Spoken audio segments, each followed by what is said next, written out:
We have lots to talk about in today's video, including some trade talk around teams like the Montreal Canadiens, the Philadelphia Flyers, New York Islanders, and the Calgary Flames, plus some big updates regarding some contract extensions. We have the latest on Igor Shesterkin, Mikko Rantanen, and Sam Bennett in Florida. Plus, we have more news from the NHL waiver wire, including a claim by the Avalanche and yet another claim involving Raphael Lavoie. The saga, though, appears to come to an end. All that and Sasha Barkov is out for a few weeks for the Panthers. Coming up next.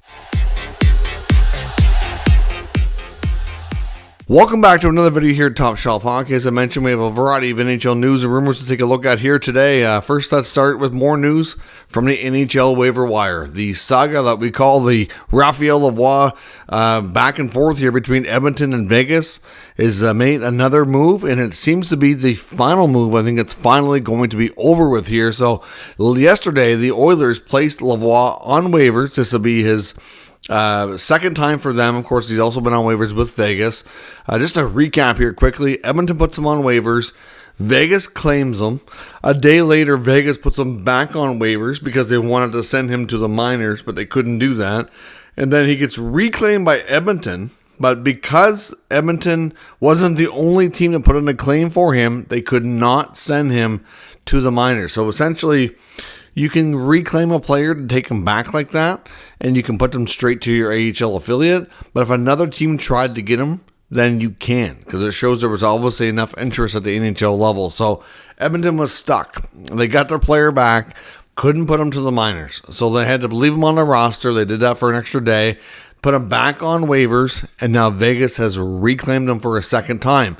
Except this time, nobody else put in a claim. So Vegas can now reclaim Lavoie and send him directly to the AHL team in Henderson. So Lavoie is officially done now with the Edmonton Oilers. He will be part of the Vegas organization and will go to their AHL club. So that saga has been dragging on for like 4 days or whatever it's been. Kind of crazy. Like I said, I kind of felt to me like it was like a custody battle amongst divorced parents or something.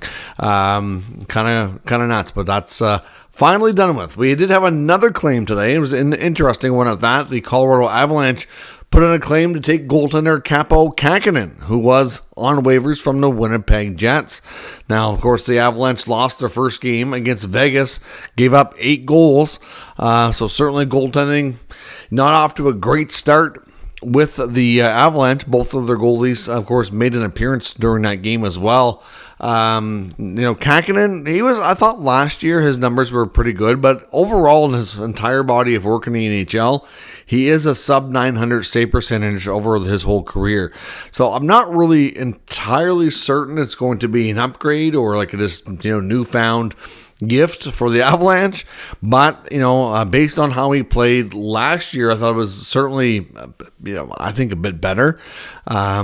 So we'll see. I mean, obviously the Avalanche are going to likely give him a chance to play, I would think, considering that they have to keep him at the NHL level, or they're going to end up in a situation like Raphael Lavoie. They're not going to do that. We'll see if the Avalanche can get some bound saves here from Kahkonen. Obviously, a division rival, the Winnipeg Jets. The Jets had Connor Hellebuyck and Eric Comrie.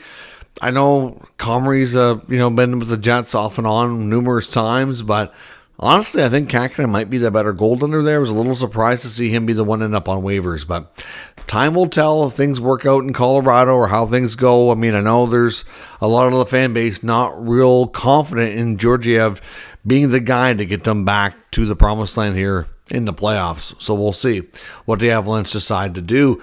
Florida Panthers captain Alexander Barkov ended up leaving last night's game against the Ottawa Senators at the end of the game in the final minute with what appeared to be a pretty serious injury. Of course, the Panthers were trailing 2-1 late in the game. In the second and third periods, they certainly had their fair share of pushes where they had lots of zone time. The Senators were bending but not breaking, you could say, in their defensive zone. Linus Ullmark came up huge for the Senators to get their first win of the year in their home opener. Of course, Ullmark's debut as a Senator as well. But in that late stages, the Panthers had a 6-on-5 trying to get that tying goal. Puck comes up to Barkov, who's at the blue line, who's looking to shoot it towards the net, and his stick blows up on him. So he loses his stick, has to toss it, goes to Brady Tkachuk, who flips the puck out into the neutral zone, down into the Panther zone. He knew Timmy Stützle was taking off, so he basically flipped it out for him and had to have a chance to go chase it down, knowing that he probably wasn't hitting the net. Barkov's chasing after Stützle with no stick.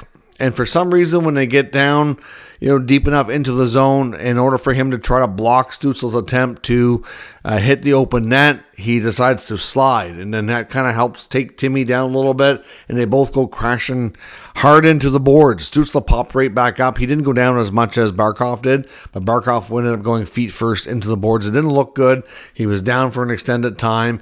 Needed some help getting off. You could see the way he was moving his leg. I mean, the first thing that came to mind was high ankle sprain, or maybe a knee sprain, and that's what it looks like. They haven't exactly clarified 100% what it was, but it sounds like knee sprain, and they're calling it week to week. Obviously, when you see him flexing the knee and all that, you kind of hope it's not more serious, because if it's anything that needs surgery, well, that's going to be a lengthy recovery, and we all know how important Barkov is to the Panthers. So looks like he is going to miss time, but it shouldn't be too significant.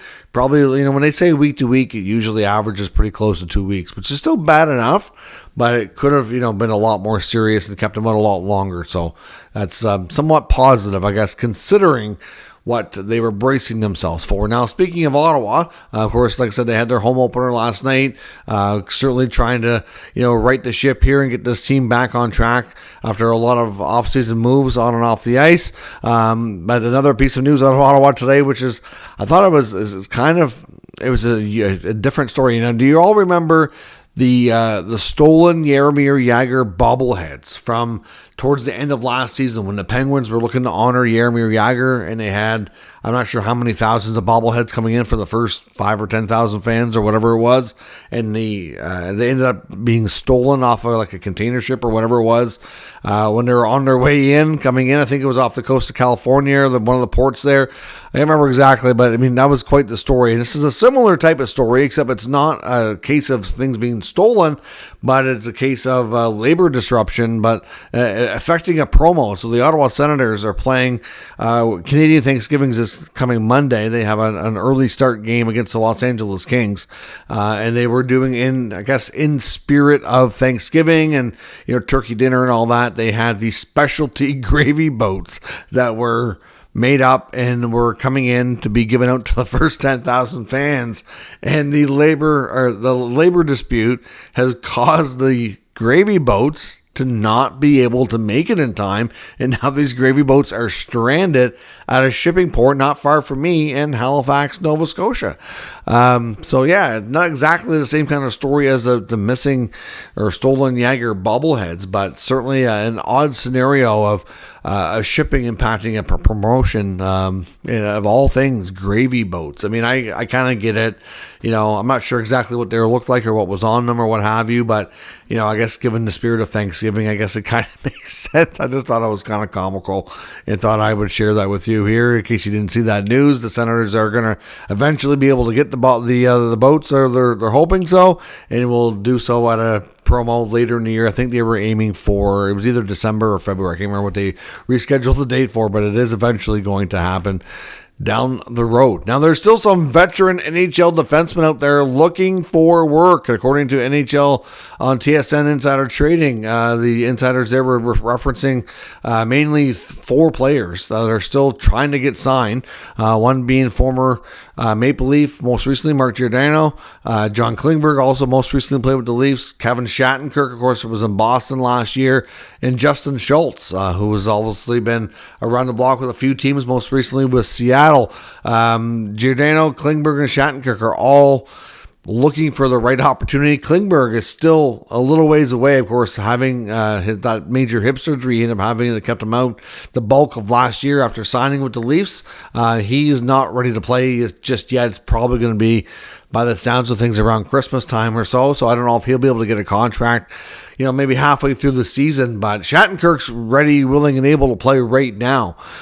Just can't seem to find an opportunity that makes sense for him. Same with Giordano. Justin Schultz, on the other hand, apparently has turned down some offers, so he's clearly being picky. I know on TSN they were saying that there is a possibility, if he doesn't get an offer soon that he's happy with, that he might go to Europe, that he apparently has some options there, which I would imagine he would.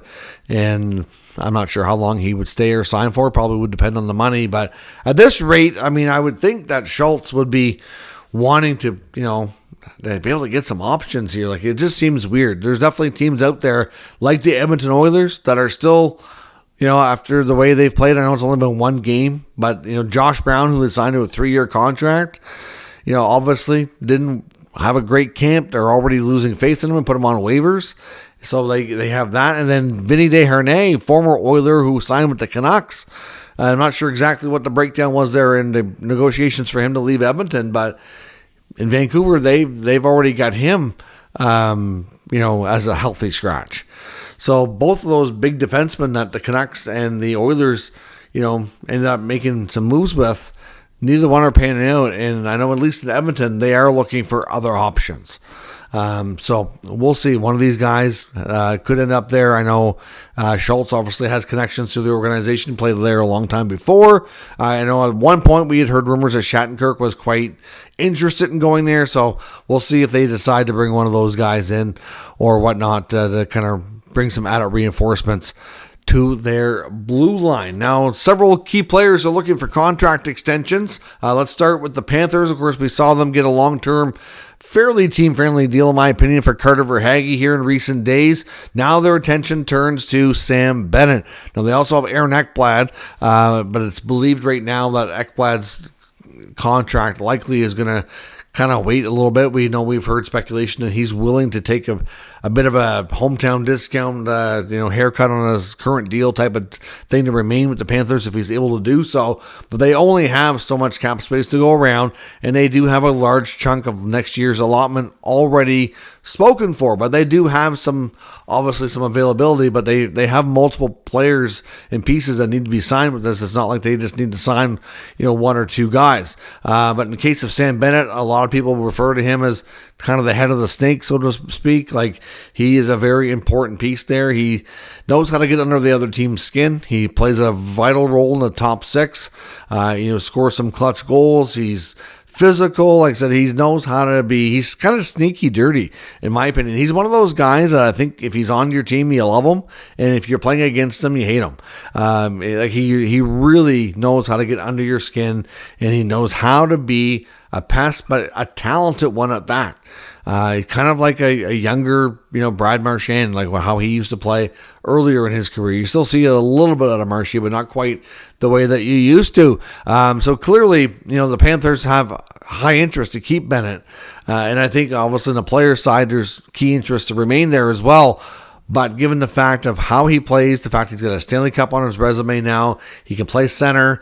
There could be a big market for him next offseason if he decides to wait and test the market. So again, expectations are that they're going to make an effort to get it done.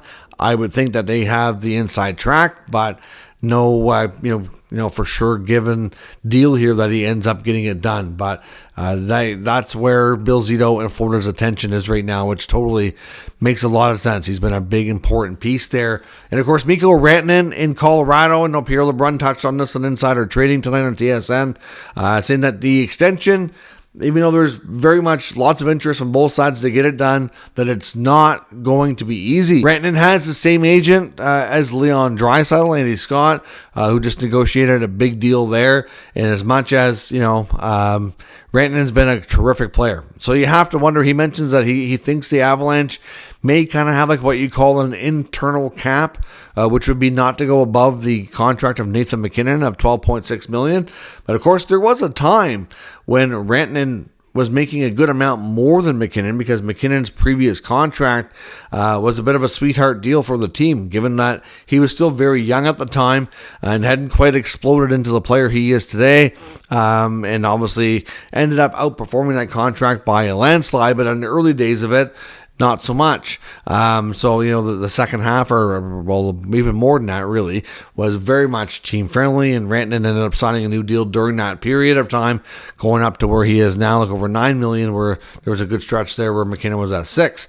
Now McKinnon's at 12.6, certainly went just a bit above McDavid, and now Rantanen, based on cap percentages and everything like he saw with Draisaitl, he has the stats to get close to Leon. So this is why it may not be easy. I mean, the expectation is, according to LeBron, that they're going to try to figure it out. And like I said, we're not talking here today that guys like Bennett or Rantanen are going to end in being traded or anything. I don't think that's the case. At least that's not the goal right now.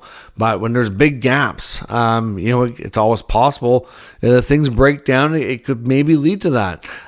Certainly, if he's looking for something in the $14 million range, that might not be anywhere near what the Avalanche are willing to do, and they might not have the appetite for that. So, could things change?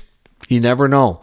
I don't see a trade coming anytime soon, but as they work away at these contract extension, you have to think that if the demands are too high, it's always possible that it could lead to that down the road. And with Igor Shesterkin with the Rangers, again, basically what they're saying on Insider Trading tonight is that Igor has come to play. You want to get paid big, you got to play big. That's what Elliot Friedman said the other day. And he did just that on opening night. Shuts out the Pittsburgh Penguins and off to a great start. He's calm, cool, collected. Is there to do his thing. He's holding his ground, according to Darren Dreger, saying that. Now, Dreger mentioned that his number would be around like 11-7. But we've heard anywhere, as Friedman was saying, it could be as high as 12 to 12.5. Either way, everybody's basically kind of on the same page, saying that he's not bending. He knows what he wants. He's, believes that he's the Rangers' most important and best player, and that he wants to be paid as such. And it's just that simple. He also wants to reset the goalie market, and the belief is that he wants to reset it to the point that he would be the highest paid goaltender, not only today, but for an extended period of time. So, clearly, with that in mind, that's going to be difficult. And he's obviously, like I said, he's pretty calm. He's not distracted by it. Doesn't seem like he's real concerned about negotiations.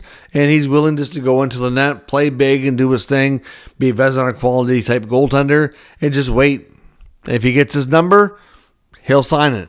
If not, could it lead to an exit? You just never know. Again, there's a big gap here between Shesterkin, just like there is for Rantanen. So, we're not saying that these players are going to be wearing new uniforms anytime soon, but when there's major gaps like this, you have to think it's always, a possibility that things could change and lead in that direction.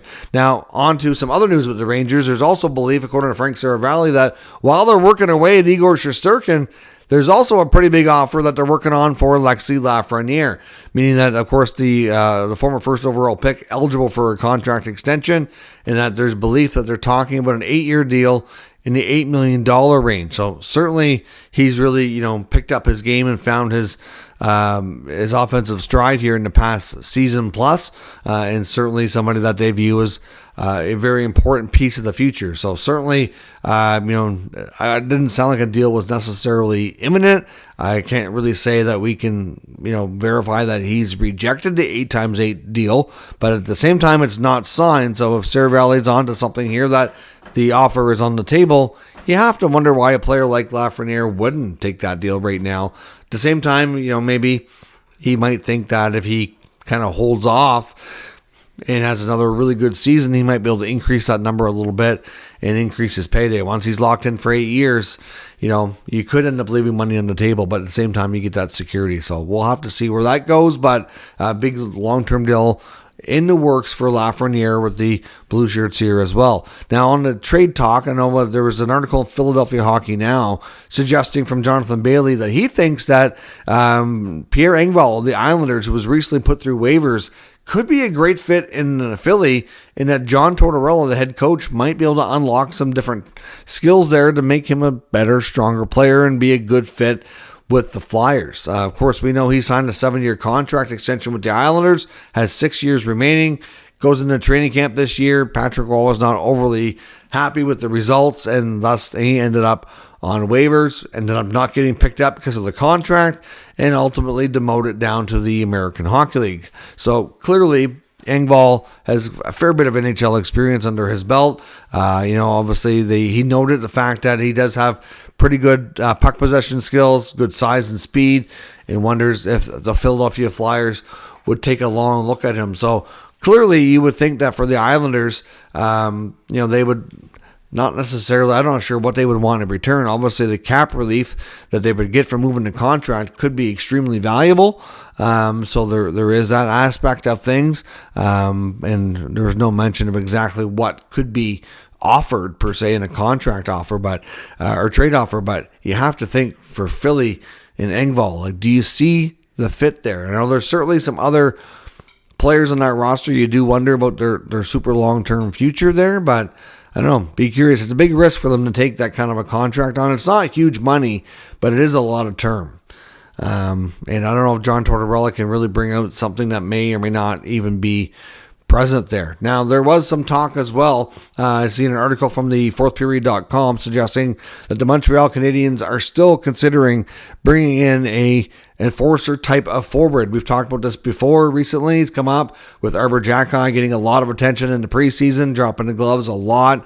And that the team, as much as they like that part of his game, they would like to see him do more and not just be a one-trick pony here and actually focus on his development as an NHL defenseman and, round out the rest of his game. Yes, drop the gloves on occasion if it's justified, but don't go headhunting, don't go looking for it, kind of, mature the game a little bit and focus on that and not have to fight all the time. Yes, I do have Michael Pezzetta, but, I don't know that he's really viewed upon as being a longer-term solution there.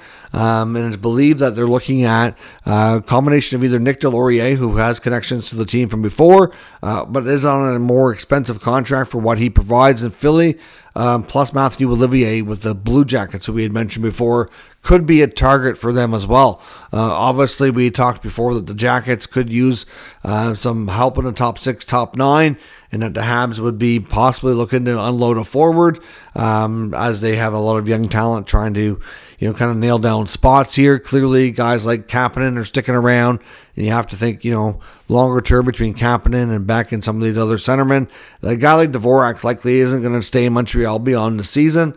Maybe he's a guy that could go to Columbus, for a guy like Olivier. They're going to need an NHL body in return if they do move Olivier, considering what the roster has kind of been depleted between everything that the team has been through and injuries and whatnot, that they need NHL quality players. So I guess follow the story and see what Montreal decides to do.